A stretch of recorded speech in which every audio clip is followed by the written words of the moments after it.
بسم اللہ الرحمن الرحیم۔ ٹیل پوائنٹ کے ناظرین السلام علیکم۔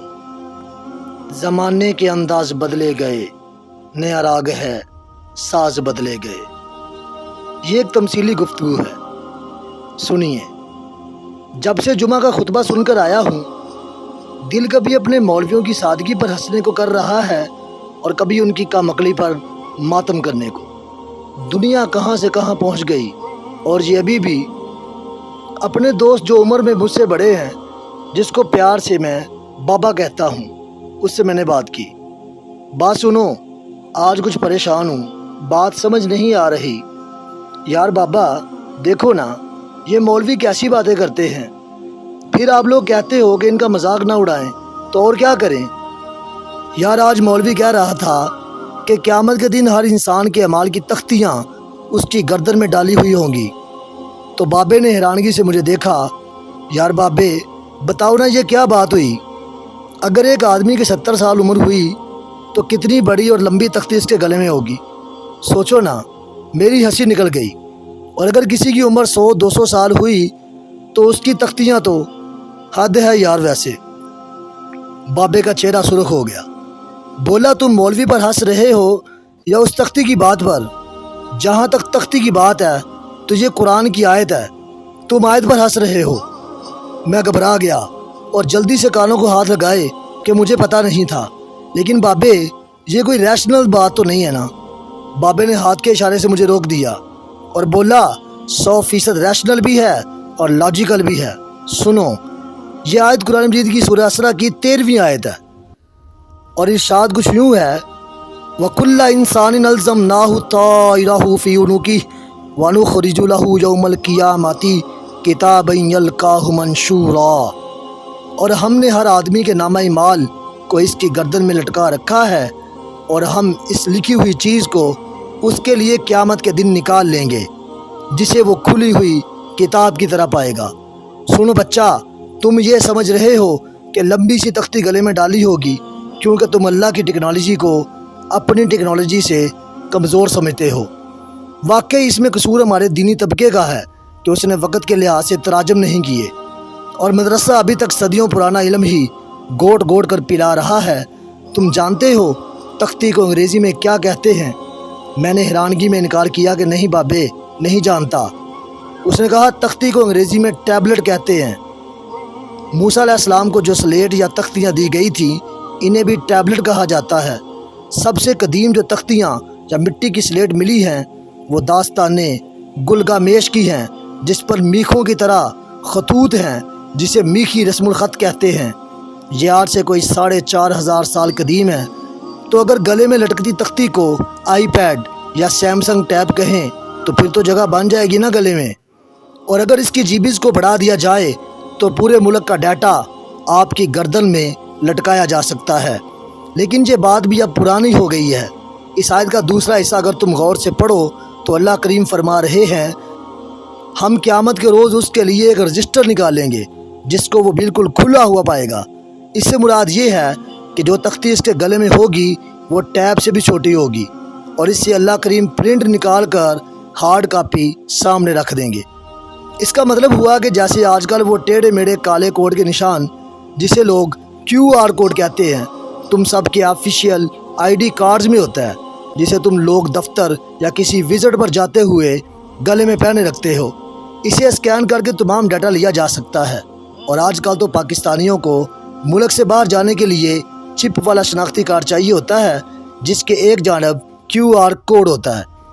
آپ کا شناختی کارڈ اسکین ہو تو آپ کے تمام بینک اکاؤنٹس، تعلیم، خاندان، میڈیکل ہسٹری اور نہ جانے کیا کیا نکل کر سامنے آ جاتا ہے۔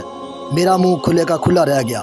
اس نے میری تھوڑی کو اوپر کی جانب زور دیتے ہوئے منہ بند کر آیا اور اپنی گفتگو جاری رکھتے ہوئے بولا: چلو تھوڑی دیر کو ہم ٹیبلٹ کو اصل تختی سمجھ لیں تو تمہارا 200 GB کا موبائل فون، جس میں تمہاری ساری 2 نمبریاں، fraud, bank account, reports, e mails, family details, تصاویر، بلکہ نہ جانے کیسی کیسی تصاویر ہوتی ہیں۔ چلو کچھ دیر کو تم خود کو خدا کے سامنے سوچو اور اپنا موبائل نکال کر خود اس کا محاسبہ کرو، تم جنتی ہوگے یا جہنمی۔ میرے منہ سے آہستہ سے نکلا: جہنمی۔ اور آنکھیں نیچے خود بخود ہو گئیں۔ بابا آج راگ کر رہا تھا، بولا آج کل تمام کرائم سین میں سب سے پہلے جیو فنسنگ کی جاتی ہے اور موبائل ڈاٹا لیا جاتا ہے، چاہے عورت ہو یا مرد، اپنے اپنے گریبانوں میں جھانکو، صرف یہ موبائل ہی قبر میں فرشتوں نے کھول لیا جس میں زیادہ سے زیادہ گزشتہ 5 سالہ ڈاٹا ہوگا۔ تو اسی لیے تو سورہ اسراء کی 13ویں آیت سے اگلی آیت میں اللہ کریم نے ارشاد فرمایا، اقرأ کتابک کفا بنفسک الیوم علیک حسیبا، پڑھ اپنا نامہ اعمال، آج اپنا حساب لگانے کے لیے تو خود ہی کافی ہے۔ سن بچہ، جہاں تمام دنیا کا علم ختم ہوگا اور تمام دنیا کی آسائشیں ختم ہوگیں، تمام دنیا کی عقل مکمل ہوگی، روز جزا اس سے کہیں زیادہ ایڈوانس ہوگا۔ اس نے تو انسان کی مینول گائیڈ بک انسان میں روز ازل سے ہی لگا دی تھی، انسان اسے ابھی تک مکمل نہیں پڑھ سکا۔ بابے وہ کون سی گائیڈ بک ہے انسان کی؟ ارے بچہ تمہارا ڈی این اے اور کیا؟ میں چونک پڑا، واقعی یہ تو بابے نے سچ کہا۔ بابا بولا یار تم لوگ بھی عجیب پریشان اور متذبذب نسل ہو۔ ایک پچھلی صدی کے اندھے لولے لنگڑے گونگے سائنسدان اسٹیفن ہاکنگ کو آنکھوں سے الفاظ بنانے والی مشین ایجاد کر کے دیکھ سکتے ہو، جس میں وہ اپنی پلکیں اور آنکھوں کی پتلیاں ہلائے تو جملے بنے۔ فیس بک تمہاری آنکھوں کی حرکت پر تمہارے صفحے کی ایکٹیویٹی اور اشتہار امریکہ میں بیٹھے بیٹھے نوٹ کر لے، اور دوبارہ جب تم فیس بک کھولو تو وہ تمہارے من پسند پیجز اور ایڈورٹائزمنٹ کی طرف تمہیں راغب کرے۔ لیکن جب بات خدا کی آئے تو لو بھی بڑا سا بلیک بورڈ دکھے اور قلم سیاہی میں ڈبو ڈبو کر لکھنے والے۔ جس طرح تم اور میں جاندار ہیں، اسی طرح لو اور قلم بھی خدا کی مخلوق ہے، اور رب اپنی قدرت سے انہیں فرمان جاری کرتا ہے۔ تمہاری تو آرٹیفیشل انٹیلیجنس ہے جس سے تمہارے سائنسدان ڈر گئے ہیں کہ کہیں مستقبل میں یہ مصنوعی ذہانت خود سر نہ ہو جائے، جبکہ وہاں الہامی کام ہو رہا ہے اور کوئی اس کے حکم کی روگردانی نہیں کرتا۔ 1001010 جانتے ہو نا کیا ہے؟ جی یہ کمپیوٹر کی زبان ہے جس سے پروگرامنگ ہوتی ہے، شاید اسے بائنری کوڈ کہتے ہیں۔ بابا بولا تم خوش ہو کہ بائنری کوڈ ایک ایسا کوڈ بنا لیا ہے جس سے کمپیوٹر بن گئے اور انقلاب آ گیا، لیکن خدا کے بارے میں تم سمجھتے ہو کہ وہ مولوی کی طرح بے بس ہو گیا ہے؟ اگر تم لوگ مانو یا سمجھو تو رب نے 1400 سال پہلے اپنے محبوب کریم صلی اللہ علیہ وآلہ وسلم کی زبان پاک سے اس کائنات کا بائنری کوڈ دے دیا، مگر تم کسی چیز کو کھلے دماغ سے پرکھتے ہی نہیں ہو۔ کیا کوڈ ہے کائنات کا؟ میں ہکلایا۔ بابے نے کہہ مارا اور بولا لام الف الف لام ہے، الف لام الف الف لام لام ہے۔ یہ کیا ہوا بابے؟ میں نہ سمجھتے ہوئے بولا۔